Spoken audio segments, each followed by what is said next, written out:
Les nouvelles de l'industrie sont présentées par Saint-Raymond, la ville de l'automobile. 4 concessionnaires à votre service. Voilà, de retour, c'est le temps des nouvelles de l'industrie avec Mathieu Thomasin. Salut Mathieu! Salut Dan! Ça va bien? Ben oui, toujours. Hey, Mathieu, juste avant de rentrer dans les nouvelles, tu veux me parler de l'Accord hybride? Ben oui, l'Accord hybride, moi aussi, je l'ai essayé dernièrement. Super véhicule, consommation vraiment basse, mais je me suis posé une question. Tu sais, la question monétaire, la question portefeuille. Après combien de kilomètres je fais juste rembourser la différence entre un accord régulier puis celui-là hybride, là, parce qu'il y a quand même une bonne différence de prix.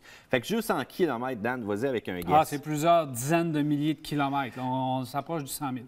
En fait, ça prend 191 000 kilomètres juste pour rembourser la différence. Il ne faut pas oublier qu'il y a à peine pour 2 litres au 100, grosso modo, entre une version régulière 1.5 turbo puis celle-ci, c'est pas nécessairement énorme. Et pour ceux-là qui se poseraient la question pour la Camry hybride, qui est vraiment une bonne compétitrice aussi, c'est 188 000 km. Dans les plus grandes différences, si on irait avec la Malibu, elle a une grosse différence de prix entre son modèle de base qui est ultra accessible, mais le modèle hybride qu'il faut quand même débourser beaucoup. Il faut faire 284 000 km avant juste de rembourser la différence de prix. Fait que tu sais, quand on nous dit « oui, c'est vraiment avantageux, tu vas sauver énormément », oui, c'est plus un statement. Tu le regardes de façon capitaliste, pense à l'environnement puis laisse faire le niveau monétaire. Bon, OK. Fait qu'écoute, si jamais tu veux savoir quelle serait la plus rentable, on y va avec la Sonata et la Ford Fusion. Fait que le prix est quand même beaucoup plus intéressant. Ça va prendre en dessous de 100 000 kilos. Et là, mon calcul était vraiment basé uniquement sur un point de vue consommation. Je ne parle pas d'équipement à l'intérieur du véhicule. Fait que c'était quand même le fun à faire comme petite opération. Dis-toi que c'est la Matt McSween analyse présentement. Ah, parfait, parfait. On tombe dans les nouvelles de l'industrie maintenant. On commence tout de suite avec la Toyota Supra. Bon, on en parle, on voit des vidéos, on voit même des vidéos digitalisées. Je trouve que ça fait longtemps, on étire un peu la sauce, mais là, on a finalement annoncé qu'on va la voir à Détroit. Mais je regarde ça, je la vois pas mal déjà. Ouais. Je sais pas mal un peu qu'est-ce que c'est. Fait que là, on arrive en modèle 2020 pour celle-ci. On le sait qu'on partage la motorisation avec BMW, un 3 litres turbo 335 chevaux. Intéressant.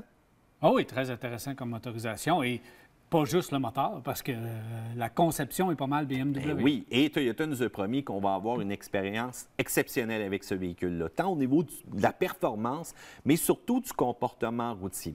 Et là, on se demande, bon, qu'est-ce qu'on va nous amener comme autre véhicule pour les enthousiastes après? Eh bien, on s'est pas mal dit que ça serait le dernier véhicule comme ça qui offrirait autant de palpitations.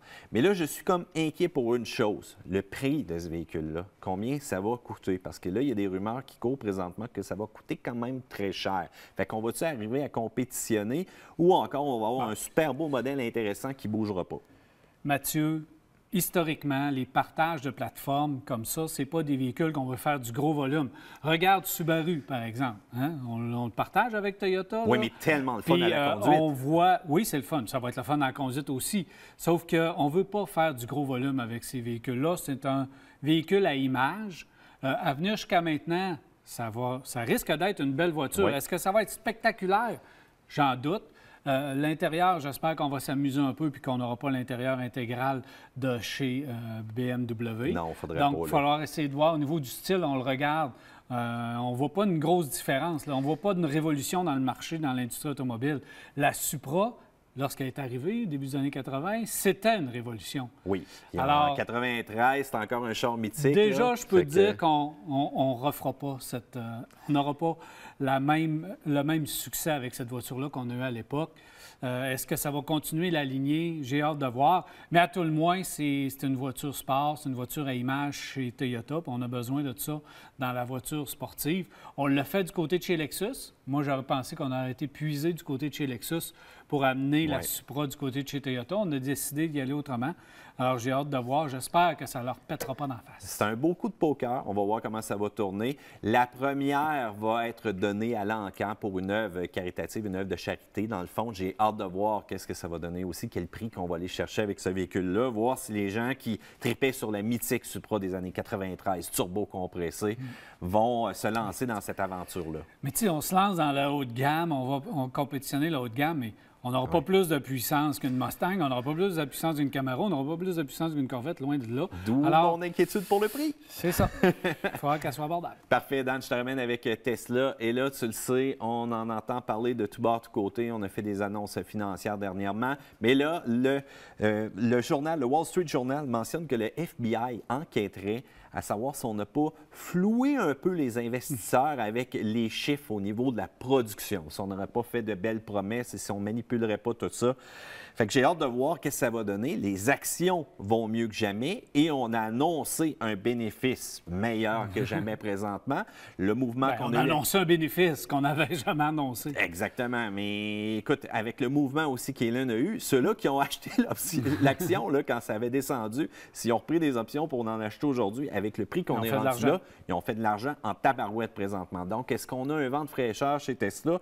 J'ai hâte de voir, mais on n'oublie pas aussi qu'on a une belle collaboration avec Daimler qui est en train peut-être de se dessiner, là, parce qu'il ne faut pas oublier qu'en 2009, 10 des actions de Tesla étaient détenues par Daimler. En 2014, on a vendu ça pour vraiment partir seul de notre côté. Puis du côté de Mercedes, bien, en 2020, c'est la fameuse EQC qu'on va avoir, 402 chevaux, 564 livres de couple, avec une batterie de 80 kWh, lithium-ion.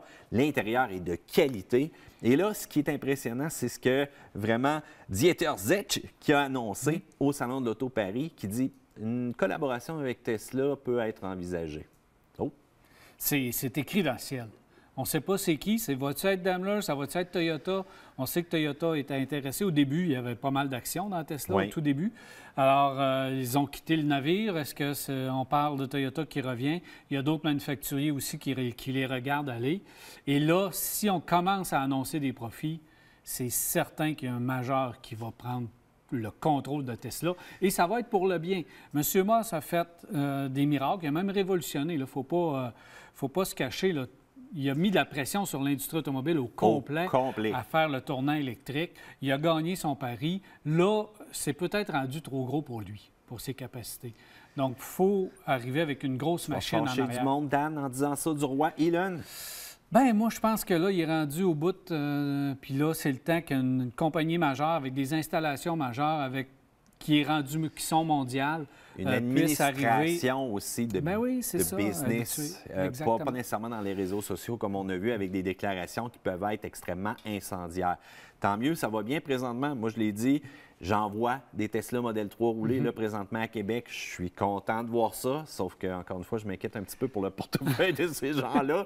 Ça a fait mal un peu plus que prévu, mais j'ai commencé à voir sur les réseaux sociaux aussi des gens qui disaient, bon, on ne l'a pas encore eu, nous autres, notre Model 3 à bon prix, on regarde les autres produits. Hyundai arrive en force présentement avec le Kona électrique, qui embarque aussi dans l'aventure. Tout le monde présentement. Les 2-3 prochaines années, la vraie concurrence va arriver pour Tesla.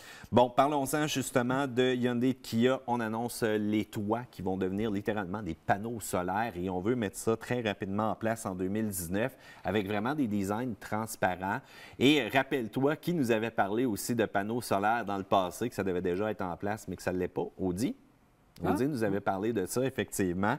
Donc, on annonce qu'on va placer ça sur les différents modèles hybrides. Il ne faut pas oublier que où est-ce qu'on perd de l'efficacité énergétique, où est-ce qu'on augmente nos consommations, c'est dès qu'on allume les bancs chauffants, les accessoires, tout ce qui est électrique à l'intérieur. Et on remarque de plus en plus une influence parce que tous ces équipements-là, les moteurs rapetissent, mais pour faire du courant, pour tout ça à l'intérieur, ça n'a pas changé la consommation avec le temps. On consomme même plus d'électricité dans un véhicule. Il faut que les prix soient abaissés parce qu'à l'époque, il y a plusieurs manufacturiers qui l'ont essayé. Fisker l'avait fait sur sa voiture, mais l'énergie qu'on réussit à aller chercher avec le toit, parce que la superficie est quand même petite, vis-à-vis du coût du toit, c'était pas rentable. Non, c'est ça. Alors, il faut que tu mettes ça dans le véhicule, dans l'ensemble. Alors, j'ai hâte de voir. Mais crois en les Coréens de faire quelque chose d'accessible, d'abordable, de bien dessiné. Sérieusement, si ça suit la tendance des voitures coréennes qu'on a présentement, l'innovation, la technologie, ça va être impressionnant. Il ne faut pas oublier qu'on parle entre 30 et 60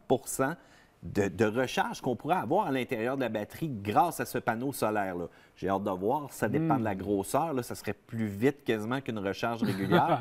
Quand j'ai lu la nouvelle, j'ai fait « Oh, OK, c'est un peu particulier. » Attendons de voir un peu qu'est-ce qu'il y en est. Et on offre aussi peut-être un type de panneau optionnel que tu vas sortir de ton coffre, que tu vas placer sur le coffre et que tu vas placer sur le capot. Tu vas le dérouler, oui. Exactement, pour avoir la maximisation justement d'énergie du soleil qui est littéralement renouvelable. Mais je trouve ça bien, ça c'est innovateur.